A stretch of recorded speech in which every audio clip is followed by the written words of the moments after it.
Welcome to the PowerCat Podcast, the original K-State sports show. Here's your host, Tim Fitzgerald. Welcome to this 4th of July edition of the PowerCat Podcast, recording it a couple days in advance. So just understand that if we're talking recruiting, it's 2-day old news. In fact, Cole, there's someone out there that might be committing or is committing on the 4th of July. What a damn fine American. But it screws up your 4th. Who is it? Tucker Ashford, the defensive end from Fort Worth.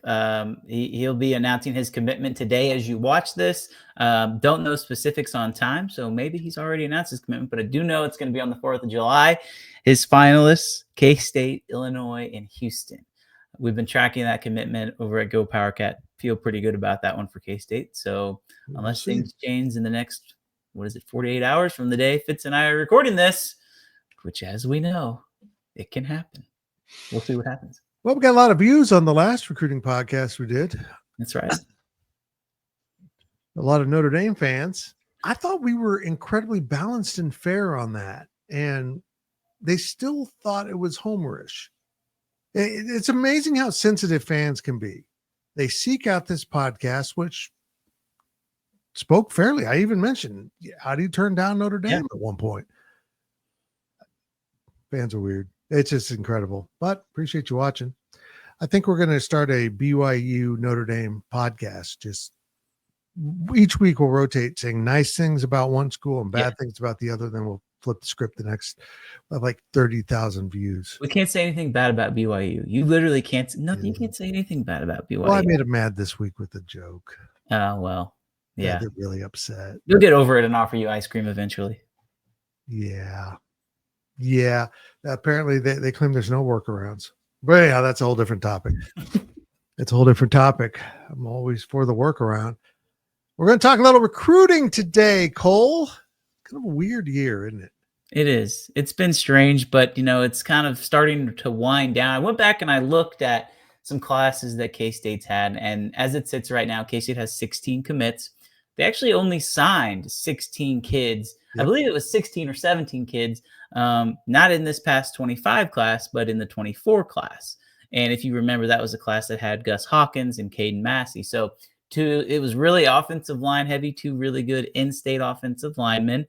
But the rest was kind of filled with guys who are very similar to this class. And that's kind of a trend that we've been looking at from 23 to 24, not so big. 25, a little bit bigger. Very similar to 23. 26, could it be similar to 24's class? I'm starting to kind of make that comparison. And besides those 2 giant in-state offensive linemen, it looks pretty similar. Very interesting.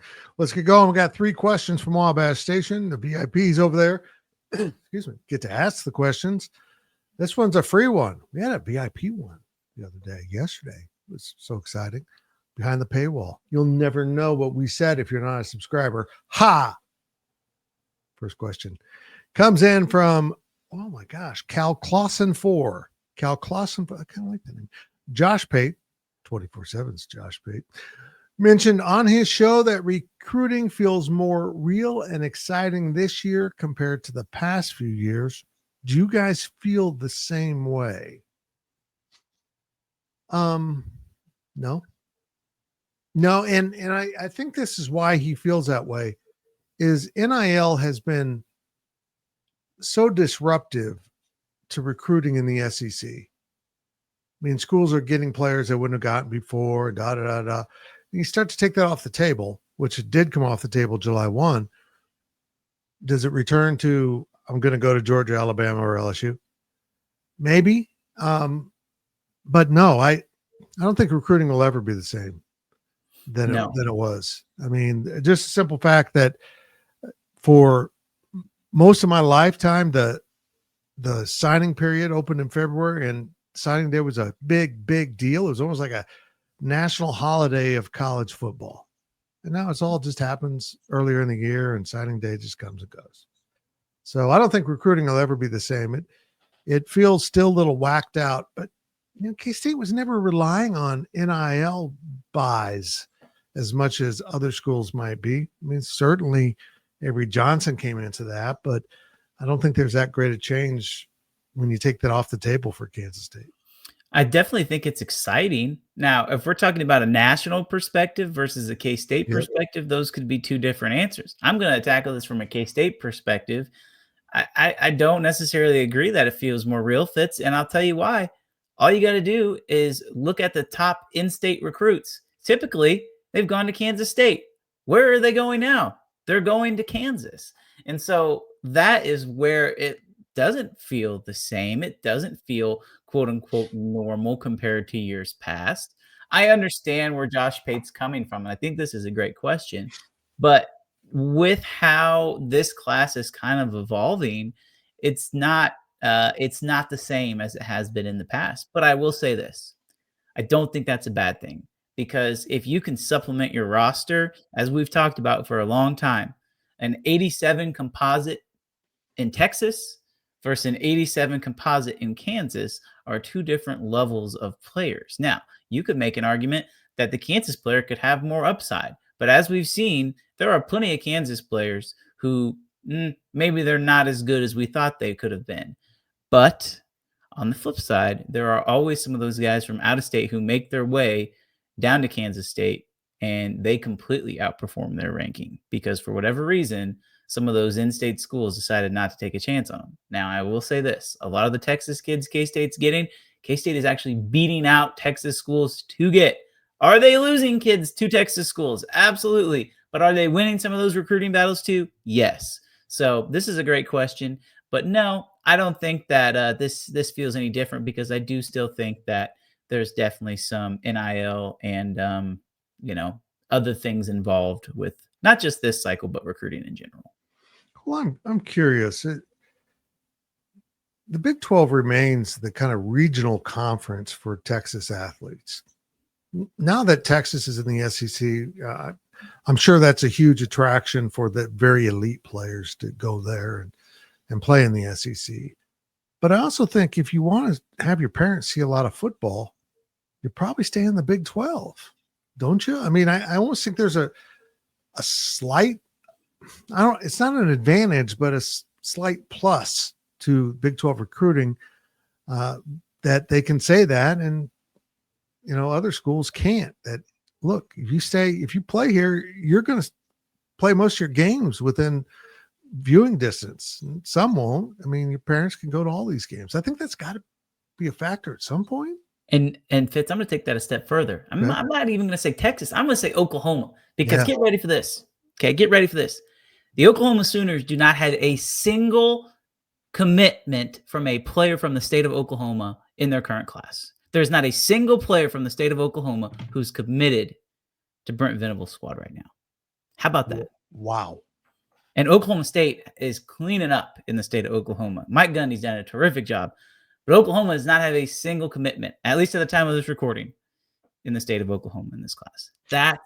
So your answer, if this class is real and different, it's very real and different across the board. Well, that's really cool. I'm happy for Oklahoma State. I find it curious, Oklahoma.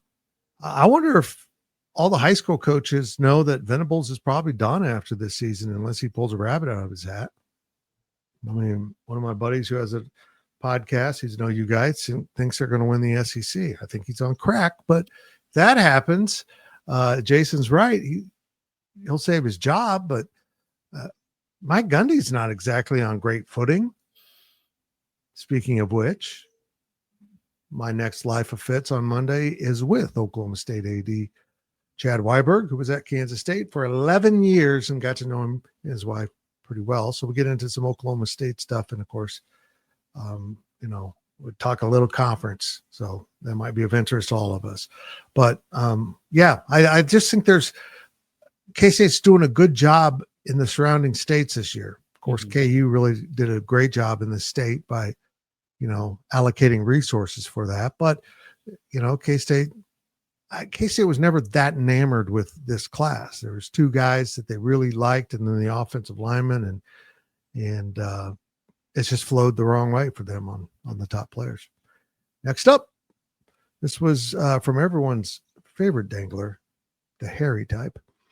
What's going on with the 2026 recruiting? It seems like we're swinging and missing. No signature commitment. Are we trending in the wrong direction? That is Harry Dangler, which I think is still my favorite name on the site. That, John Queefald. What was the other one the other day? Yeehaw Emaw. Yep, that's a good one too. Harry, I think it's a good question. Cole, are they trending in the wrong direction right now with K-State recruiting? Well, there's definitely two parts of this question. And so to answer your question, is K-State trending in the wrong direction? That is a no. I do not believe that they are trending in the wrong direction. I refuse to say that a few months on the recruiting trail will upend the last 5 years on the gridiron for Chris Kleiman. It's very easy to look at recruiting rankings and players committed and say, oh no, the sky is falling. I caution K-State fans not to do that. I have been very outwardly spoken about this recruiting class. I think that there is going to be some really good football players in this class. I think from 16 to 1, there's not a lot of difference, which isn't necessarily a good thing, as we'll kind of get into. But with that being said, I think they have some really, really good players that in a year or two will be players who make significant impacts. So to answer your question, are you trending in the wrong direction? K-State is not trending in the wrong direction. So that's my answer for that one. Fitz, I raise you this. Do you believe that 3 months on the recruiting trail are enough to upend 5 seasons on the gridiron? No, look, sometimes you don't get the players that you set out to get, but let's look at that Avery Johnson class. You take Avery out of there. I mean, obviously he was the cornerstone. Were any of the players, I mean, we weren't talking about Austin Romaine or Jace Brown, maybe Jace a little bit because he was a receiver, but Asa Newsome. There was just so many kids we didn't know about that turned out to be really good. And they were 3 stars. I think this staff, while they're struggling to get back to the ceiling that they've set the last few years with Johnson and Cure, I think their floor of what they're recruiting has greatly lifted for K-State football. I don't feel like there's any more desire to settle to fill the class because you can go to the portal and take care of that. So I think the quantity might be down, but the quality is up as a whole. And I think this staff's doing a good job. Did they want Ian Primer? Hell yeah, they did. They thought they had him. They really did. And that flowed in another direction. So you go with it and you build your class. I'm going to be really interested to talk to the coaches after this is over and they're signed. And really almost off the record and did this go wrong for you? Was this okay? The Kansas thing's weird. It's just been an odd year. It has. And I look at the guys that they've signed right now, they have nobody signed. That's also something to keep in mind. Nobody signed yet.